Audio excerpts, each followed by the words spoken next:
lebih di kabupaten saya sendiri. Untuk pendidikannya lebih kurang 3 bulan tiap hari Bapak. Jadi saya tiap hari Zoom itu sebanyak 282 kepala sekolah di Indonesia.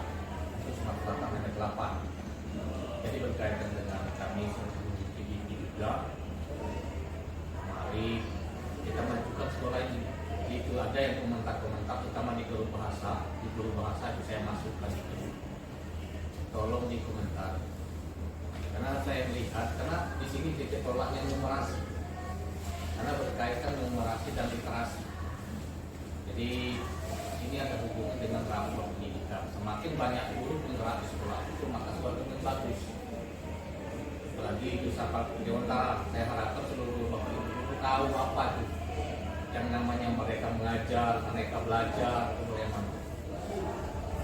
Kita bersyukur sekolah kita lomba-lomba, ada seluruh guru yang mengikuti jalur guru penggerak, dan ini saya harapkan guru-guru penggerak ini yang berdedikasi membuat terobosan-terobosan baru, terutama apa yang dikatakan pendidikan itu yang berpusat pada siswa. Kita untuk mengalami perubahan yang sangat berat.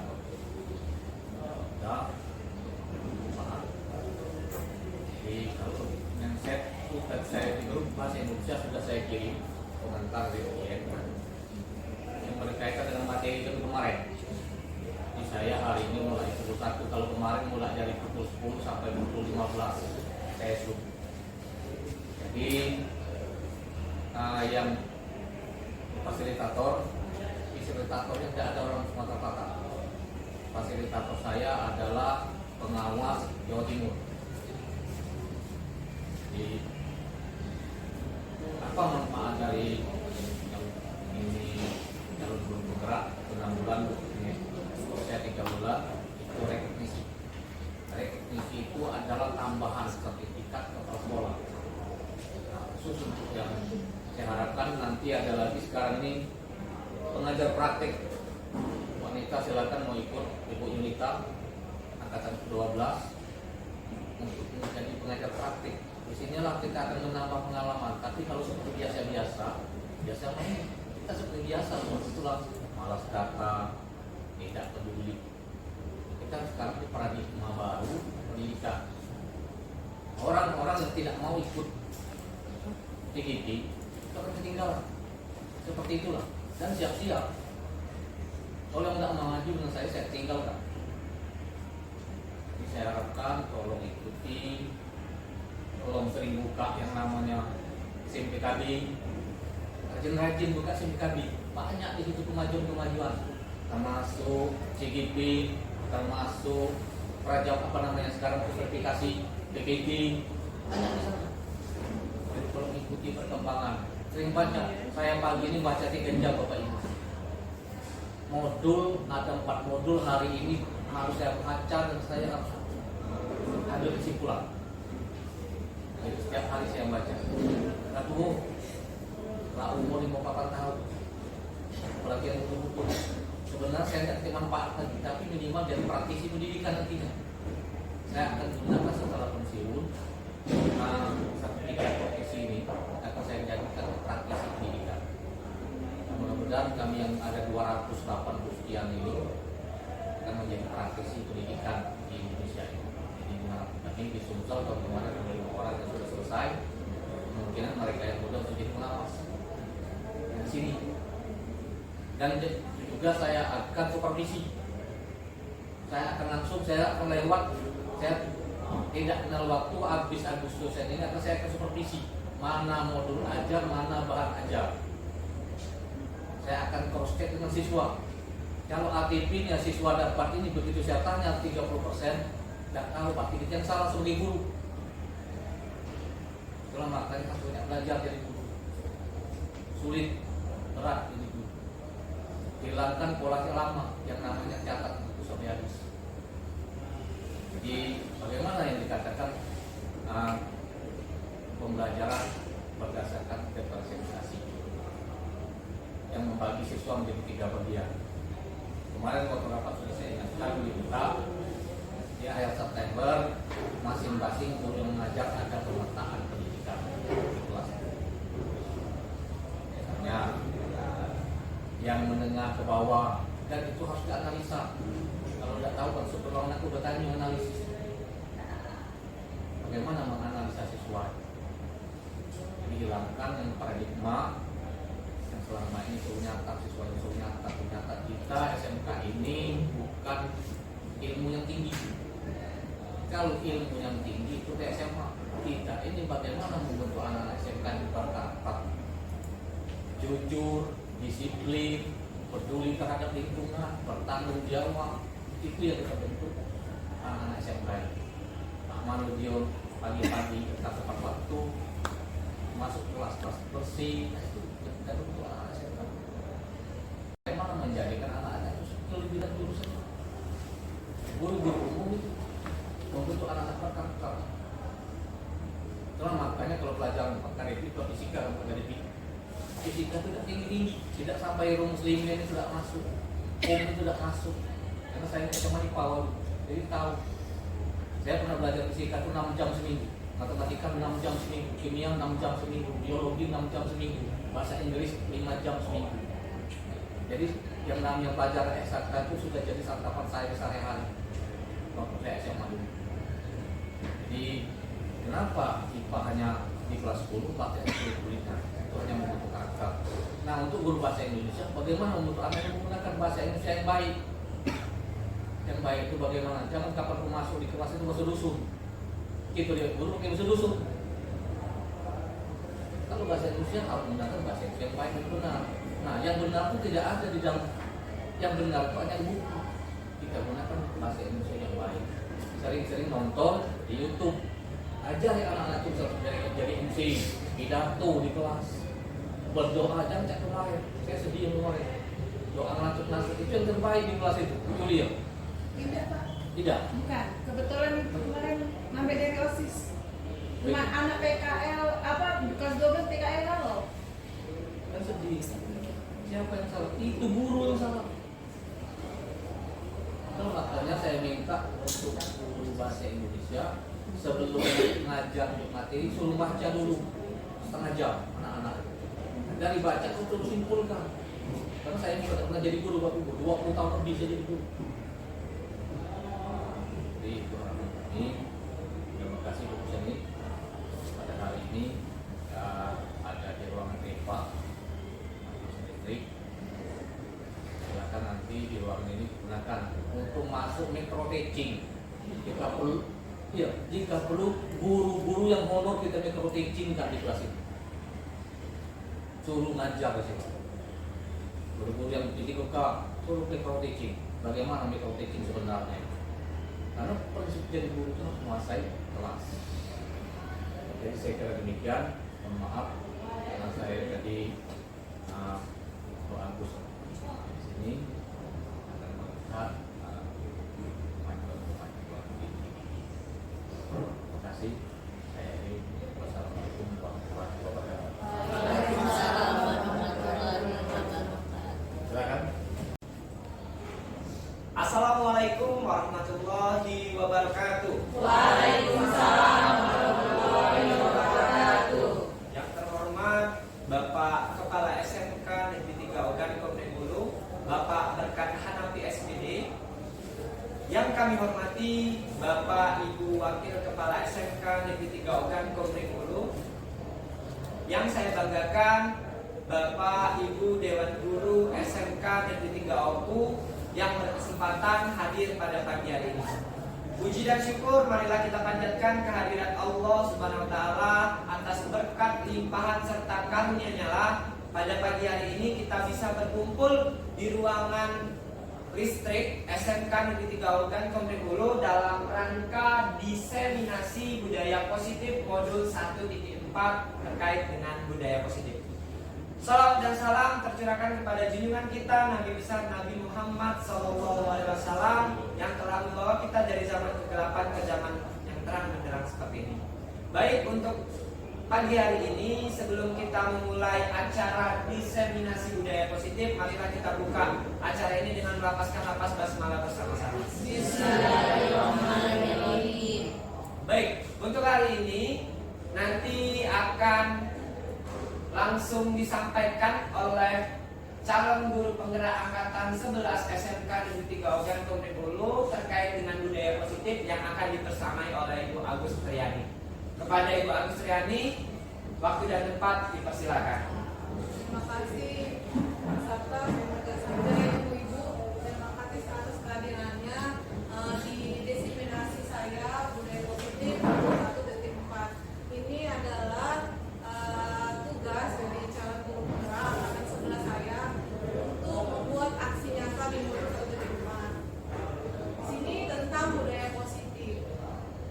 Latar belakangnya suasana positif sangat mendukung dalam menciptakan pembelajaran yang kondusif, karena dengan suasana yang kondusif murid-murid akan menemukan suatu kondisi pembelajaran yang menyenangkan.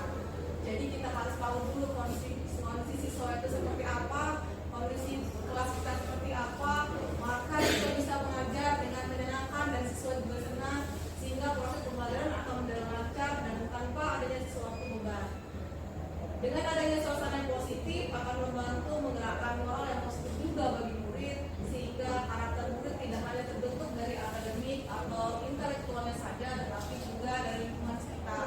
Jadi kita harus mengkondisikan dulu sebelum mengajar bagaimana keadaan siswa, sehingga siswa itu mampu menyerap ilmu yang kita dapat. Berikutnya, ini adalah filosofi Ki Hajar Dewantara, di mana dia adalah bapak pendidikan kita yang mengatakan bahwa guru sebagai aktor, motivator, fasilitator bagi peserta didik. Pembelajaran bermakna tercipta jika iklim kelas kondusif dan peserta didik dapat belajar sesuai dengan minat dan bakatnya tanpa ada intimidasi. Hal tersebut dikemukakan sesuai konsep Merdeka Belajar. Jadi sekarang kita merujuk Merdeka Belajar itu pada filosofi Ki Hajar Dewantara yang berbunyi seperti ini. Selanjutnya, kita membagi anak itu sebagai ada dua kodrat, yaitu kodrat alam dan kodrat zaman. Di mana dalam melakukan pembaharuan yang terpadu, hendaknya selalu diingatkan bahwa segala kepentingan anak didik, baik mengenai diri pribadinya maupun hidup kemasyarakatatannya. Jangan sampai meninggalkan segala kepentingan yang berhubungan dengan kodrat keadaan, baik pada alam maupun pada zaman. Di mana kodrat alam di sini adalah kemampuan siswa itu dari lahir. Jadi bakat siswa dari lahir. Dia bisa belajar matematika atau dia bisa belajar fisika. Itu termasuk kodrat alam. Sedangkan kodrat zamannya dia bergantung dengan zaman atau perubahan zaman yang ada. Selanjutnya, konsep inti budaya positif itu ada 6. Yang pertama, disiplin positif dan nilai-nilai kebajikan universal. Yang kedua, teori motivasi, hukuman dan penghargaan dan restitusi. Yang ketiga, keyakinan kelas. Yang keempat, kebutuhan dasar manusia dan dunia berkualitas. Yang kelima, restitusi, di mana ada nanti 5 posisi kontrol. Yang keenam, restitusi, di mana ada segitiga restitusi. Selanjutnya, yang pertama, disiplin positif dan nilai-nilai kebajikan universal. Di mana tujuan pendidikan berdasarkan filosofi Ki Hajar Dewantara adalah menuntun segala kodrat yang ada pada anak-anak. Jadi kita itu menuntun tugasnya, hanya menuntun, agar mereka dapat mencapai keselamatan dan kebahagiaan yang setinggi-tingginya, baik sebagai manusia maupun sebagai anggota masyarakat. Oleh sebab itu, pendidikan itu hanya dapat menuntun tumbuh dan hidupnya kekuatan kodrat yang ada pada anak-anak, agar dapat memperbaiki perilakunya, bukan dasarnya, hidup dan tumbuh kekuatan kodrat anak. Jadi fungsi kita sebagai guru itu hanya menuntun. Jadi menuntun siswa itu berdasarkan tadi kodrat alam, kemampuannya, dan kodrat zaman, ilmu pengetahuan. Selanjutnya, pembelajaran dengan paradigma baru. Pembelajaran dengan paradigma baru merupakan pembelajaran yang dirancang berdasarkan prinsip pembelajaran atau berdiferensiasi, sehingga peserta didik belajar sesuai kebutuhannya berdasarkan tahap perkembangan sesuai teori psikologi modern untuk mewujudkan profil pelajar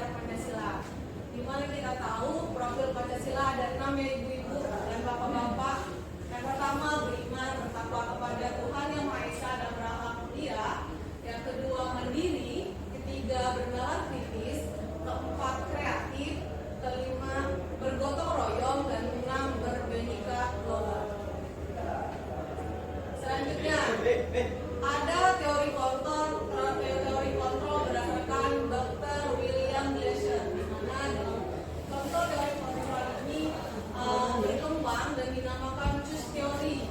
Menurut beberapa konsepsi tentang teori kontrol ini adalah yang pertama, ilusi guru itu bisa mengontrol murid. Itu berilusi, itu nggak bisa kita mengontrol murid. Yang kedua, ilusi bahwa semua penguatan positif, efektif, dan bermanfaat. Yang ketiga, ilusi bahwa kritik dan membuat rasa bersalah mampu menguatkan karakter. Yang terakhir, ilusi bahwa orang dewasa berhak memaksa. Selanjutnya, perubahan paradigma stimulus respon atau teori kontrol, di mana ada atau teori pilihan. Pertama, stimulus responnya realitas kebutuhan kita sama. Teori kontrolnya realitas kebutuhan kita itu berbeda-beda. Jadi setiap siswa itu memiliki kebutuhan berbeda-beda. Terus semua orang memiliki hal yang sama. Teori kontrolnya setiap orang memiliki gambaran yang berbeda-beda. Kita mencoba mengubah agar orang berpandangan sama dengan kita. Teori kontrolnya kita berusaha memahami pandangan orang lain dengan dunia. Perilaku buruk dilihat sebagai suatu kesalahan. Semua perilaku memiliki tujuan. Orang lain bisa mengontrol saya. Teori kontrolnya hanya Anda yang bisa mengontrol diri Anda. Saya bisa mengontrol orang lain. Anda tidak bisa mengontrol orang lain. Pemaksaan ada pada saat rujukan gagal. Teori kontrolnya adalah kolaborasi dan konsensus menciptakan pilihan-pilihan baru. Stimulus responnya model berpikir menang atau kalah. Teori kontrolnya model berpikir menang dan menang. Selanjutnya, apakah makna disiplin?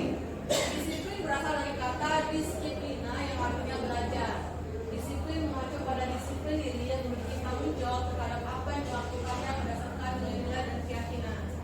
Disiplin positif merupakan salah satu penerapan disiplin yang bertujuan untuk menumbuhkan kesadaran serta memperdayakan murid tanpa imbalan atau penghargaan berikut ancaman atau hukuman.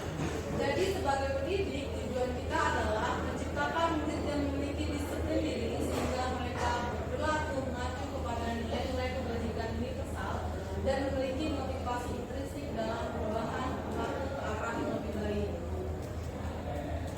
Nah, sampai sini kita sedikit dulu dikit deh. Kalau saya bilang pagi, buah. Selamat pagi, buah. Oke? Oke. Boleh ya? Selamat pagi. Buah. Sekali lagi ya. Selamat pagi. Buah.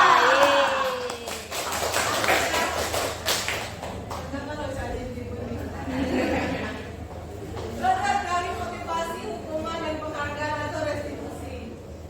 Nah, dari motivasi atau perilaku manusia yang pertama, untuk menghindari ketidaknyamanan atau hukuman, apa yang akan terjadi apabila saya tidak melakukannya.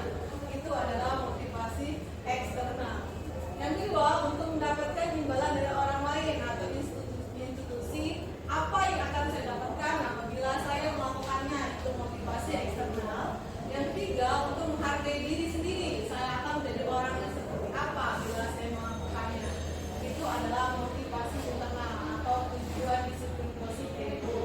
Nah, merdeka menurut Ki Hajar Dewantara adalah tidak hanya terlepas dari perintah, akan tetapi juga cakap buat memerintah diri sendiri. Itu artinya merdeka.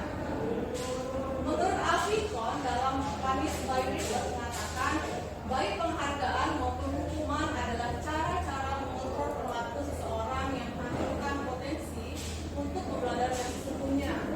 Menurut Kon, secara ideal tindakan belajar itu sendiri adalah penghargaan sesungguhnya.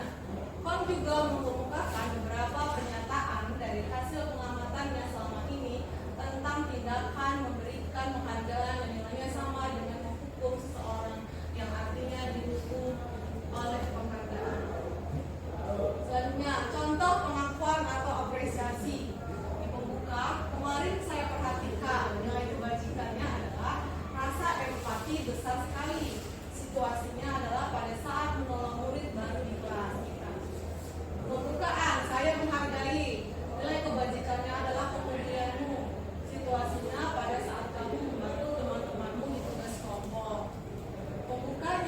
terima kasih untuk nilai kebajikan dalam rasa tanggung jawabmu.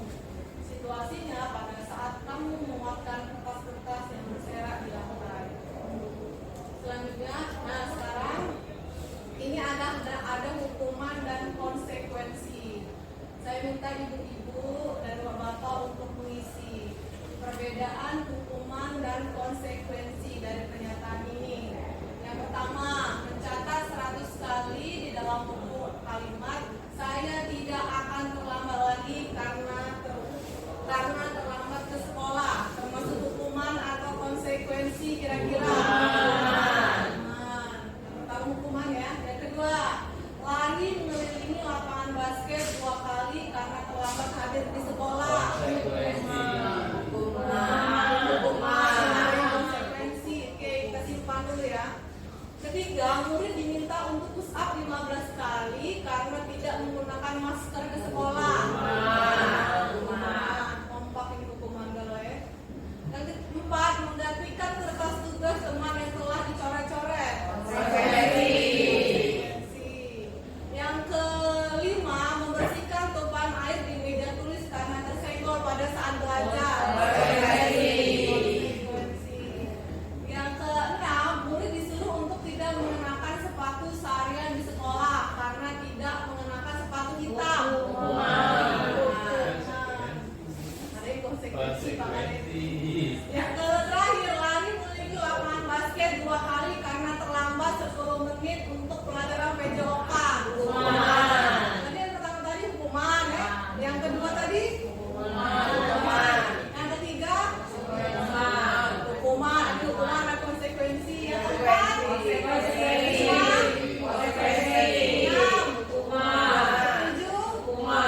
Kita lihat jawabannya.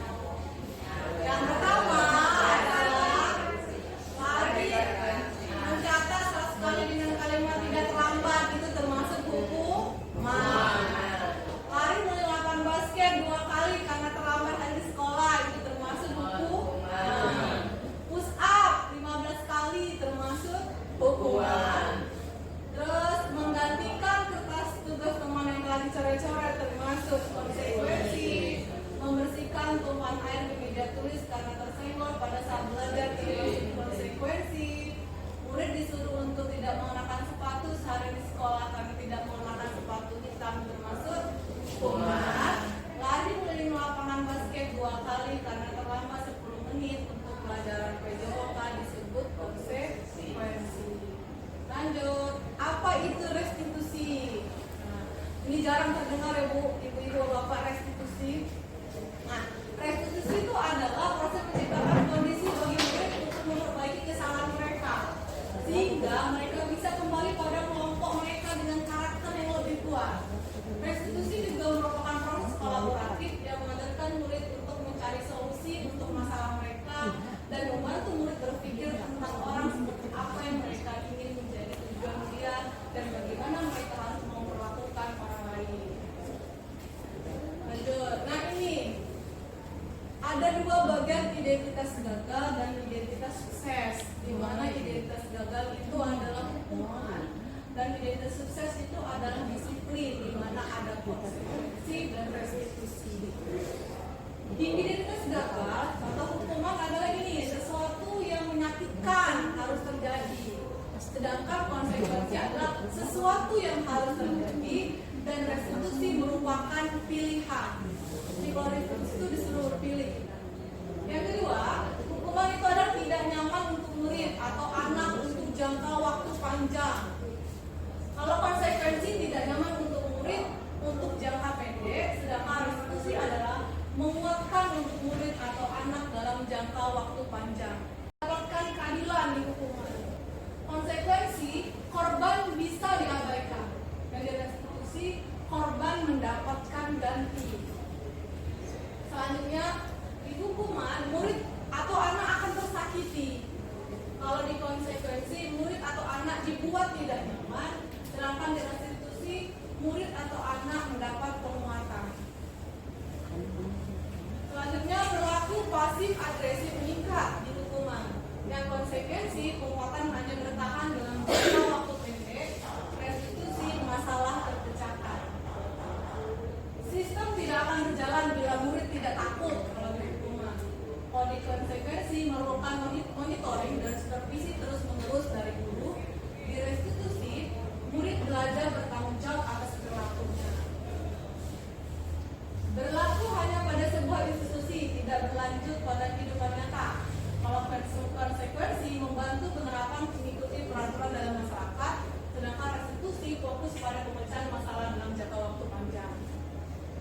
Di hukuman, peraturannya adalah kamu harus, kalau kita terlambat kamu harus ini itu Bu ya. Apalagi kita ngajar DSTM dengan beraneka ragam. Konsekuensi diubah kata-katanya. Apa peraturannya nak? Mampukah kamu melakukannya? Terima kasih. Di restitusi, apa yang kamu yakini? Apa yang bisa kamu lakukan untuk memperbaiki masalah ini di restitusi? Yang terakhir, murid atau anak akan membenci peraturan. Di konsekuensi, murid atau anak menghormati peraturan, dan di restitusi, murid atau anak menghormati dirinya dengan orang lain. Di mana hukuman itu negatif, konsekuensi itu bersifat netral, dan restitusi itu bersifat positif. Selanjutnya, nah ini 9 ciri-ciri restitusi. Yang pertama, bukan untuk menebus kesalahan, namun untuk belajar dari kesalahan, memperbaiki hubungan, tawaran, bukan paksaan. Restitusi menuntut untuk melihat ke dalam diri. Restitusi mencari kebutuhan dasar yang mendasari tindakan. Restitusi diri adalah cara yang paling baik. Restitusi fokus pada karakter, bukan tindakan. Restitusi fokus pada solusi. Dan restitusi mengembalikan murid yang berbuat salah pada kelompoknya. Selanjutnya, keyakinan kelas. Pasti bapak-bapak dan ibu-ibu sudah sering dengar ya keyakinan kelas ya. Nah, selanjutnya yang biasa kita tahu adalah peraturan kelas pertama kan. Itu wali kelas juga. Peraturan kelas. Peraturan kelas itu beda Bu dengan keyakinan kelas. Mengapa?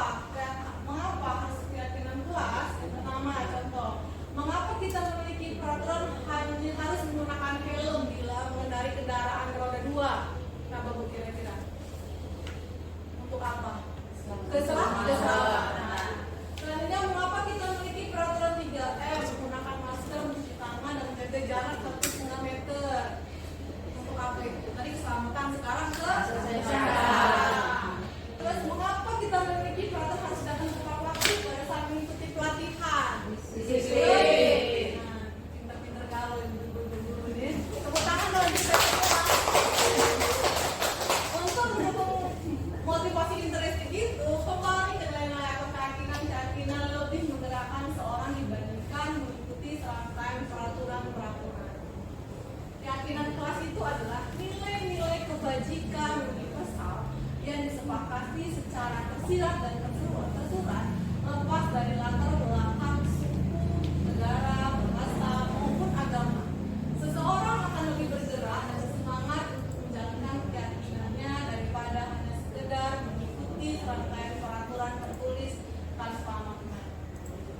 Membutuhkan keyakinan kelas. Saya rasa ibu-ibu, kalau bapak sudah buat dari awal pembelajaran kita ya. Yang pertama bersifat abstrak, yang kedua berupa pernyataan universal, yang ketiga dibuat dalam pernyataan positif, yang keempat sedikit saja agar mudah diingat, kelima sesuai dengan kondisi kelas dan sekolah sehingga mudah diterapkan, yang keenam semua warga sekolah atau warga kelas dilibatkan saat membuat keyakinan kelas.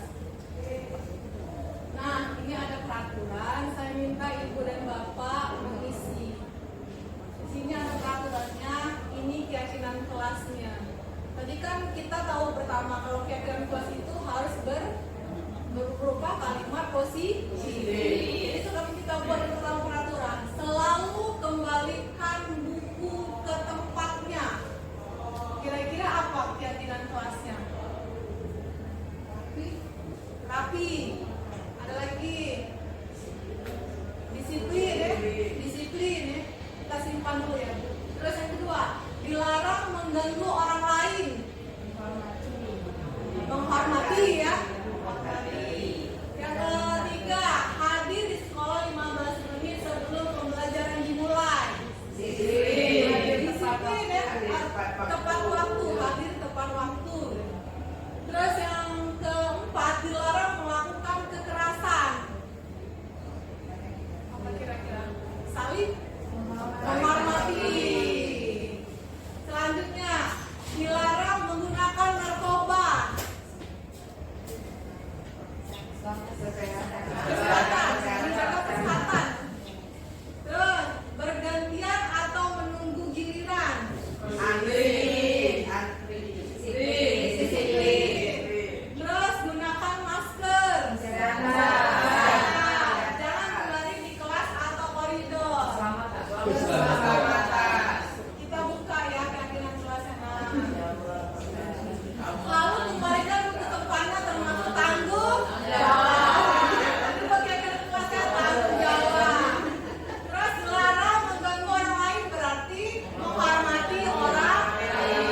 ya, buat jagain kelas Bu ya, Bapak. Nah, sekarang kebutuhan dasar manusia. Sebelum masuk kebutuhan dasar manusia, kita SBI dulu. Boleh tegak ibu-ibu, bapak. Kita ada senang dikit ya, senang ya. Oke.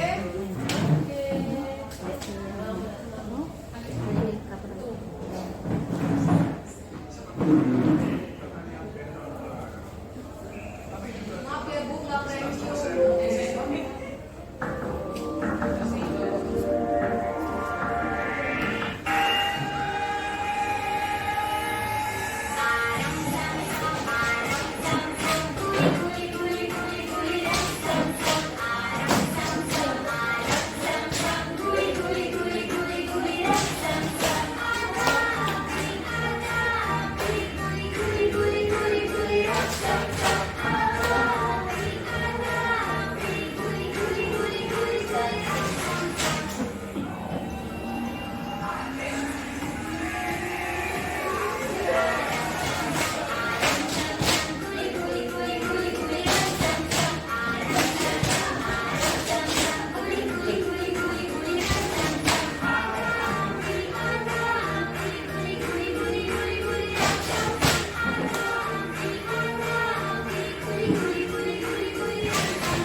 tidak membawakan bekal makanan. Berarti kami diminta itu jajan. Nah itulah yang pertama mungkin dia tuh lapar karena orang tuanya nggak bawain dia bekal. Orang tuanya sibuk kan, pagi malam-malam coba sebulan ke pasar, wanita karir, jadi nggak sempat lagi buat kerja nasi. Aku selalu lupa bapak. Yang kedua, Nova merasa bosan dengan bekal dibawakan oleh orang tuanya. Karena selalu bekal yang sama, itu freedom, kebebasan. Jadi dikasih nasi uduk terus. Bosan dia. Atau masih lauk tempe terus. Nova kan? Nah, sekali-sekali dikasih rendang, apa ada yang bikin Nova kan? Maka tidak bosan dia. Apalagi apa Pak? Dendeng. Nova, dendeng. Terus teman Nova jadi perhatian ke Nova. Nah, dengan dia ngambil makanan kawannya, dia diperhatiin kawannya. Bisa aja gitu ya. Dia ada nasi, cuman dia karena pengen diperhatiin dengan kawannya atau caper ya. Di situ berarti Nova penuh cinta dan kasih sayang. Kasihannya Nova pun. Terus yang keempat, Nova hanya iseng dan dia menikmati ekspresi wajah temannya yang sedang kesal. Jadi itu senang dia ngambil makanan bekal temannya, terus temannya kan pasti marah yang beruntung bukannya. Dan dia bahagia dan itu fun, kesenangan. Dia senang mendapatkan itu. Atau juga Nova merasa hebat karena temannya menjadi takut dan nurut keinginannya. Itu disebut power, kekuatan. Jadi dia itu, woi aku nih hebat. Maka dia ngambil makanan itu. Jadi sekarang ke depannya ibu-ibu, bapak-bapak sebelum marah itu kita tanya dulu ya. Dia itu kebutuhan dasar mana yang tidak terpenuhi tadi. Tadi kan ada 5 ini kebutuhannya. Jadi kebutuhan apa dia tidak terpenuhi? Kalau BP-nya Bu Epi enak, nggak ada duit dikasih duit. Kalau Putri dikasih cinta Pak, kasih sayang. Dengan Safiro kan. Lanjut. 5 posisi kontrol sekarang. Dane Gossen dalam bukunya Restructuring School Discipline tahun 1998 mengungkapkan bahwa guru-guru perlu meninjau kembali penerapan disiplin dalam ruang kelas mereka selama ini. Apakah telah efektif? Apakah berpusat memerdekakan dan memandirikan murid? Dan bagaimana dan mengapa?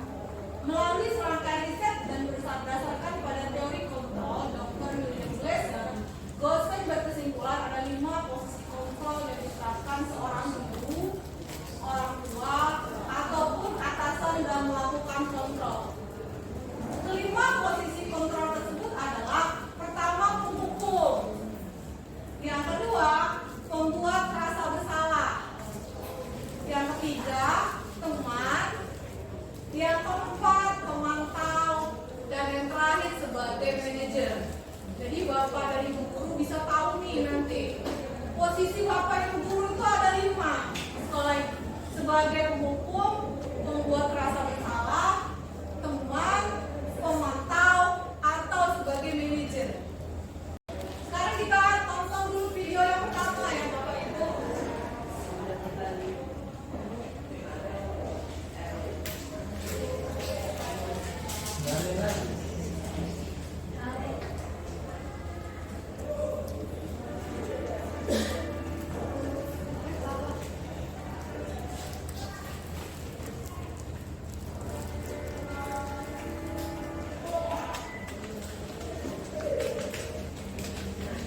Kalian bapak ibu guru, bapak ini. Naren.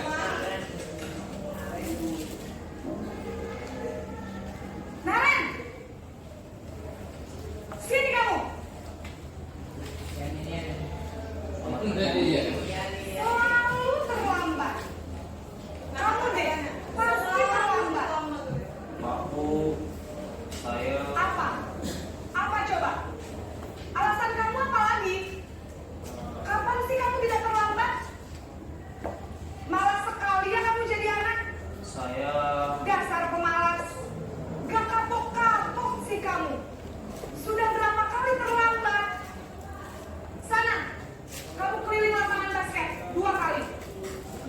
saya harus ke lapangan basket, Bu. Kenapa? Kamu melawan ibu? Berani-beraninya jawab. Sudah terlambat, masih berani jawab pula. Sekarang, keliling lapangan basket 5 kali sekalian. Biar kapok. Cepat. Pergi sana ke lapangan basket. Posisi Nah, dari video tadi, posisi apa gurunya kira-kira bapak-bapak ibu-ibu? Pemukul. Kenapa tadi bisa disebut pemukul? Pasangan 5 kali. Terus apa lagi? Nada bicaranya tinggi. Terus tanpa memberi kesempatan kepada si Naren Ya. menjelaskan. tanpa memberikan kesempatan pada Naren untuk menjelaskan kenapa dia terlambat ya. Jadi dengan kata-kata tadi, kamu terlambat lagi. Kamu terlambat lagi. Sebenarnya ini sering kita alami ya, Bapak Ibu ya, di STM ini terlambat lagi dan terlambat lagi seperti itu. Di sini posisinya adalah sebagai pemukul. Ciri-cirinya pertama, menghardik dan menunjuk-nunjuk dan berkaca. Marah-marah. Naren ngomong gini. Saya sebetulnya kayak gitu Bu, zaman dulu juga sama. Sekarang kegoyor Ibu Novi. Maaf kadang ingat gitu. Oh iya, dapat materi restitusi. Cuma ya gitulah. Terus banyak sabar, sabar dilebar. Berkaca pinggang dan membentak.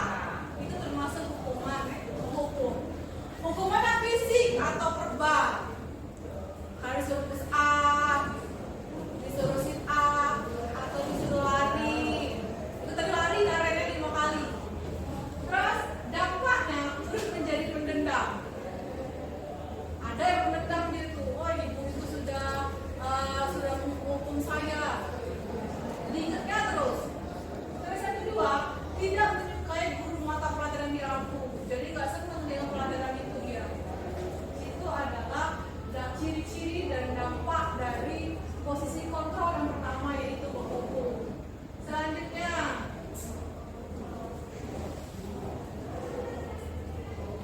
yang kedua ibu bapak.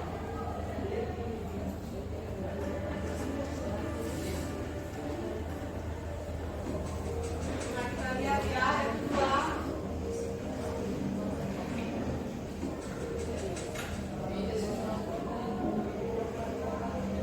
Naren!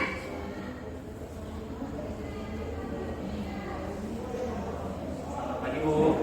Naren. Kamu kenapa terlambat lagi, Nak? Ya Tuhan, Naren. Kamu senang ya bikin ibu susah ya? Kalau kamu terlambat lagi, nanti ibu yang ditegur bapak kepala sekolah, Nak. Disangka ibu tidak bisa membina kamu. Duh, gimana ini? Dia digerak nanti ibu dimarah kepala Maaf, Bu. sekolah. Duh, Gusti Naren. Kamu suka ya kalau ibu ditegur bapak kepala sekolah? Terus, sekarang ibu harus tulis apa ini di buku absen? Ini kamu sudah sering terlambat loh. Ibu harus apa coba? Maaf, Bu. Maaf sekali. Ya sudah, lain kali jangan bikin ibu susah lagi ya nak ya.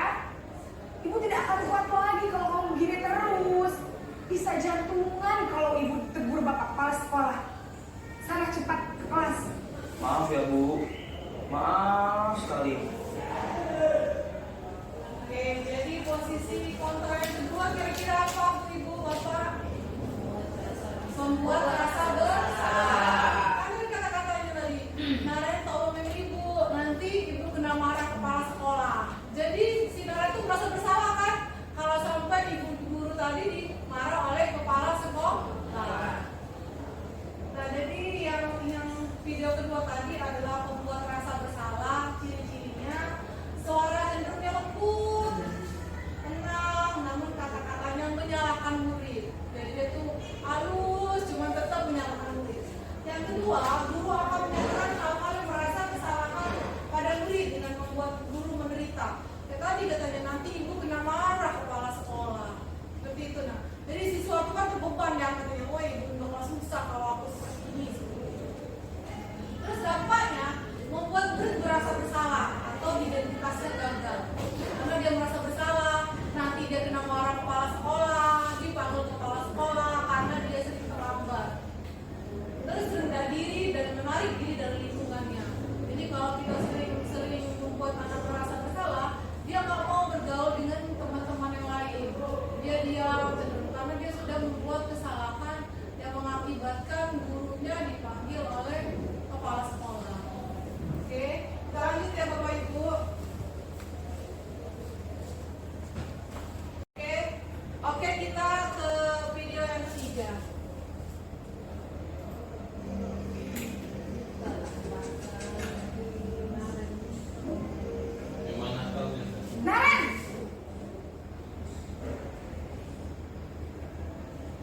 Selamat pagi Bu.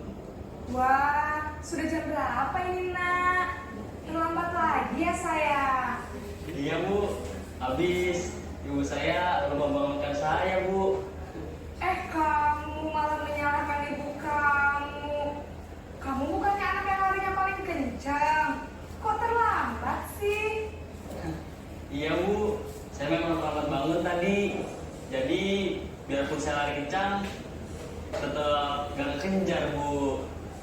Ya sudah sana. Nanti lain kali larinya lebih kencang lagi ya. Biar gak terlambat lagi. Bikin seneng ibu. Demi ibu.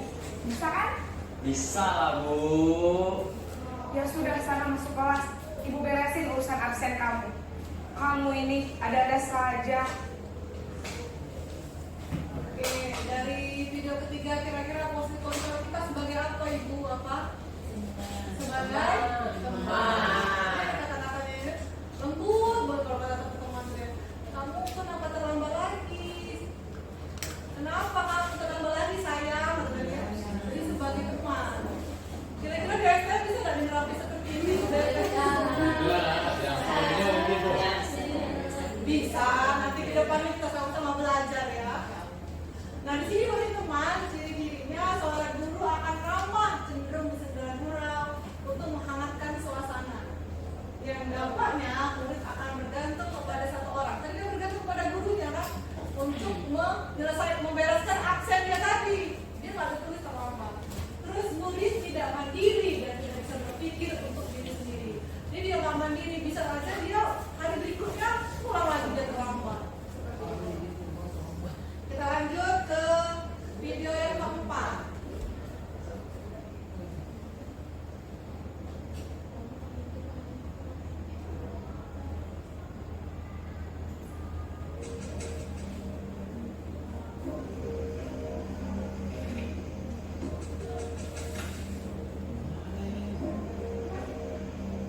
Naren!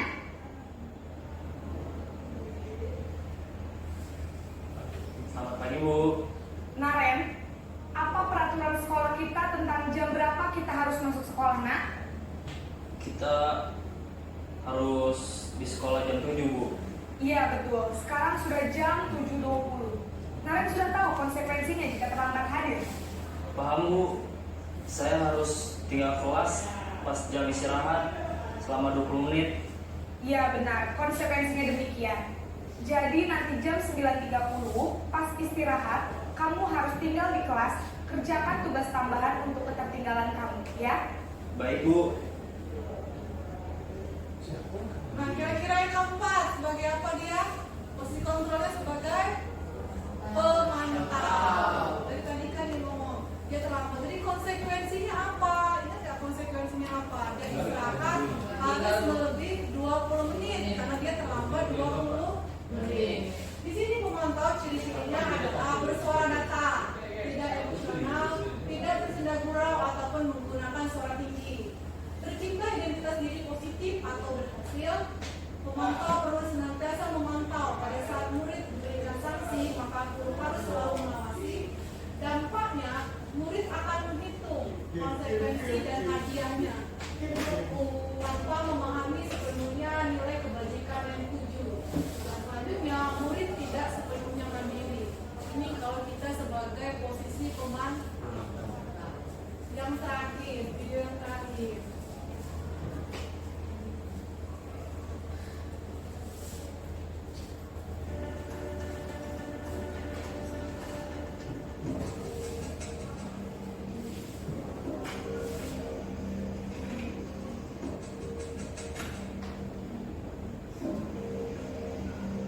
Naren!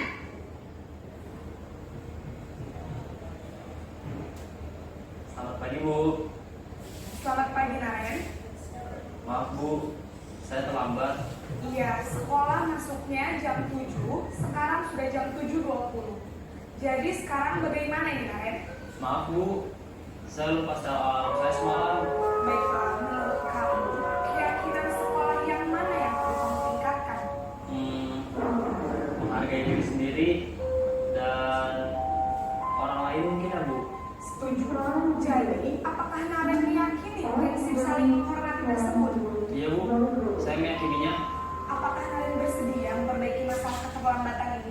Bersedia, Bu. Bagaimana kamu akan perbaiki masalah keterlambatan ini? Saya akan coba untuk tidak lupa menyetel alarm saya, Bu. Baik, kalau kalian lupa menyetel alarm di rumah, ada orang yang kira-kira bisa bantu mengingatkan tidak? Ada, Bu. Kakak saya, Kak Emma. Ada lagi selain kalian?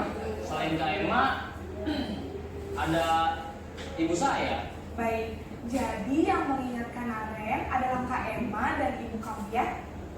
Kira-kira akan mulai setel alarm kapan nih Naren? Setelah pulang sekolah, akan segera saya lakukan.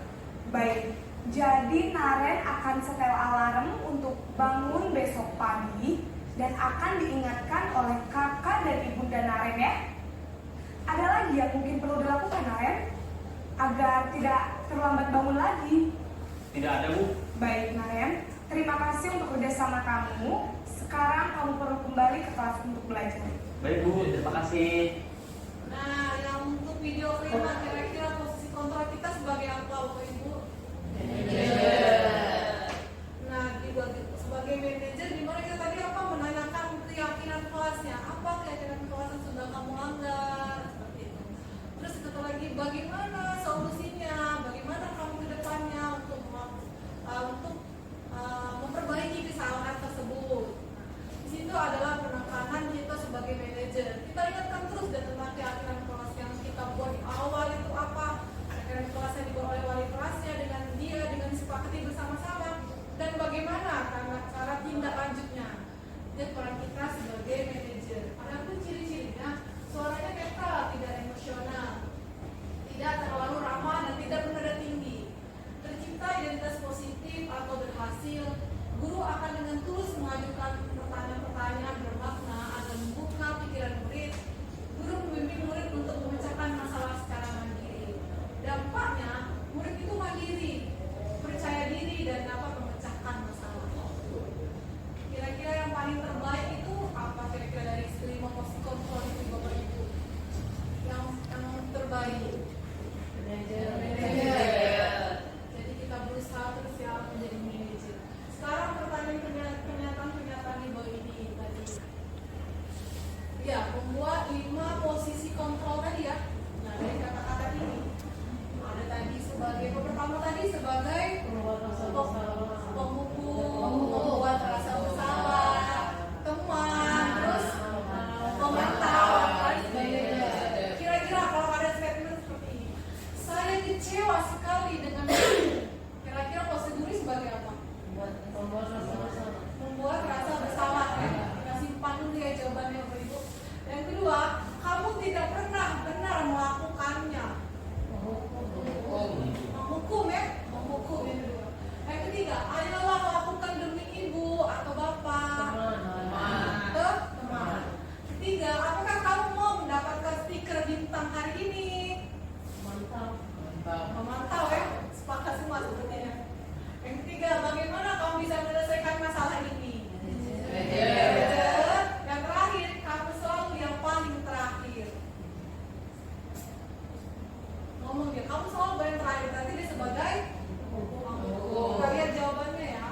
Nah, membuat orang merasa bersalah. Saya sangat kecewa. Kamu tidak pernah benar, berarti menghukum dia, mengejas ya. Mengejas anak itu, kamu gak pernah benar. Terus, ayo lakukan demi ibu, demi bapak, seperti itu. Itu teman. Terus, apakah kamu mau mendapatkan stiker bintang hari ini? Itu sebagai pemantau.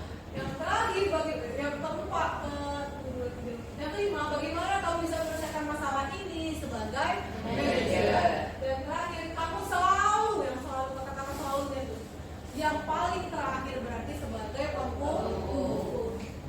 Lanjut. Nah, sebelum sedikit garis institusi, kita tepuk dulu ya kayak tadi. Kalau bilang pagi-pagi, selamat pagi, namanya pagi-pagi. Wah, oke? Bapak Ibu, udah bantuannya ya, biar tetap semangat. Satu lagi. Oke, pagi, selamat pagi. Pagi, pagi, pagi. Wah. Pagi lah, terus semangat. Selamat pagi. Pagi, pagi, pagi. Wah.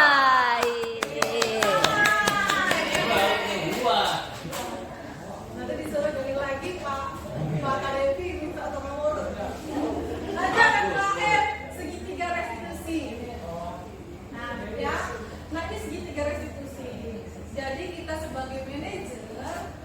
biasanya kita memerlukan segitiga restitusi ini untuk menyelesaikan permasalahan anak. Dimana yang pertama adalah segitiga restitusi itu adalah suatu proses dialog yang dilakukan oleh guru atau orang tua agar dapat menghasilkan murid yang mandiri dan bertanggung jawab. Makanya ada tiga, bukan segitiga, ada tiga. Yang pertama, menstabilkan identitas. Di mana pertanyaan itu setiap orang pasti pernah melakukan ini. Kamu bukan satu-satunya yang pernah melakukan ini. Itu namanya menstabilkan identitas. Yang pertama. Tahap kedua yaitu validasi kebutuhan. Kamu tentu punya alasan nih melakukan itu. Terus, adakah cara lebih efektif untuk mendapatkan apa yang kamu butuhkan? Biasanya kata-kata ini, kamu punya alasan mau kamu melakukan itu disebut dengan validasi kebutuhan. Selanjutnya, balikin lagi sebagai menanyakan keyakinan kelas tadi. Nilai-nilai apa yang telah kamu sepakati di kelas? Kira-kira keyakinan kelas apa yang kamu telah langgar? Biar dia itu sadar, oh dia itu telah melanggar keyakinan kelas apa, maksudnya dia terlambat, maka dia tidak melanggar keyakinan kelas, tidak hadir tepat waktu, gitu, atau hadir lebih awal. Lanjut. Nah, menstabilkan identitas di sini adalah guru berkata, berbuat salah itu hal yang manusiawi. Tidak ada manusia yang sempurna. Bapak Ibu juga buat salah. Kita pasti bisa menyelesaikan permasalahan ini. Atau Bapak Ibu tidak tertarik untuk mencari tahu siapa yang benar, siapa yang salah. Bapak Ibu lebih tertarik untuk menyelesaikan masalah. Atau kata-kata lagi, kalau kamu menyalahkan dirimu sendiri terus-menerus, apakah kamu bersikap baik pada dirimu? Itu kata-kata kalimat pertanyaan di menstabilkan identitas. Selanjutnya, tahap kedua ada validasi tindakan yang salah. Kita harus tahu, dia tuh harus mengakui kesalahannya apa. Kata-katanya, kamu bisa saja melakukan hal yang lebih buruk, tapi kamu tidak melakukannya kan? Yang kedua, kamu pasti punya alasan kenapa melakukannya. Yang ketiga, apa yang penting bagi kamu? Yang keempat, kamu boleh tetap berusaha menjaga sikap itu, tetapi tambah sikap lain yang baru. Atau kata-kata, maukah kamu belajar cara lain untuk mendapat yang kamu butuhkan tanpa harus memukul? Dan terakhir, apakah kamu bisa melakukan dengan lebih baik besok lagi? Dan yang terakhir adalah menanyakan keyakinan kelas. Guru bertanya nih, apa nilai yang kita percaya di kelas atau sekolah kita? Nilai-nilai universal apa yang telah kita sepakati? Kelas yang ideal itu seperti apa sih? Kamu ingin jadi anak seperti apa? Yang terakhir, apakah yang kamu rasakan ketika kamu melakukan itu? Kamu menjadi orang yang seperti apa? Saya kemarin sudah melakukan wawancara tentang anak yang terlambat masuk ke kelas, terlambat datang, dan itu sudah berkali-kali. Nah, saya mencoba menerapkan segitiga restitusi itu di wawancara ini. Ini wawancaranya dengan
Bapak Ibu tentang segitiga restitusi tadi, di mana yang pertama menstabilkan identitas, yang kedua validasi menggunakan salah, yang ketiga menanyakan keyakinan kelas.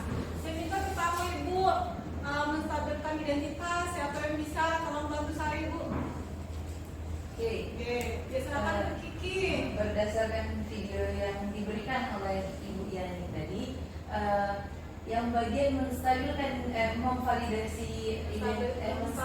identitas itu adalah ketika Ibu Yani menanyakan kepada peserta didiknya, mengatakan bahwa peserta didik tersebut bukan satu-satunya yang melakukan kesalahan itu. Ya, benar ya Ibu ya. Jadi kata Ibu kita tadi di video tadi, kata yang pertama menstabilkan identitas itu adalah menanyakan kalau kamu bukan satu-satunya pernah melakukan ini. Lanjut ya, kedua validasi tindakan yang salah. Siapa yang bisa membantu saya? Ya Ibu Putri. Berdasarkan video tadi yang termasuk dari validasi tindakan yang salah itu masih dari kata-kata apa masalahnya. Masalahnya kan ada apa tadi. Cukup ya. Jadi kata Ibu Putri benar ya, kamar validasi tindakan salah itu menanyakan alasannya. Alasannya tadi apa? Dia terlambat. Karena nggak ada yang banguninnya. Orang tuanya sudah mulai ke pasar itu setelah sholat subuh. Jadi dia ketiduran, kesiangan seperti itu. Dan terakhir adalah menanyakan keyakinan. Siapa yang bisa bantu saya teman-teman? Ya Ibu Dovi. Yang berdasarkan video tadi, ketika Ibu yang menanyakan kepada siswa tadi bahwa kita itu kelas apa yang dilarangnya, yaitu tidak datang tepat waktu. Iya betul sekali ya. Kata tadi kita menanyakan terakhir dengan keyakinan kelas apa yang sudah dilakukan karena terlambat tadi. Kata dia tadi hadir tepat waktu. Jadi itulah cara kita melakukan restitusi untuk beberapa kesalahan siswa di kelas yang kita alami. Oke.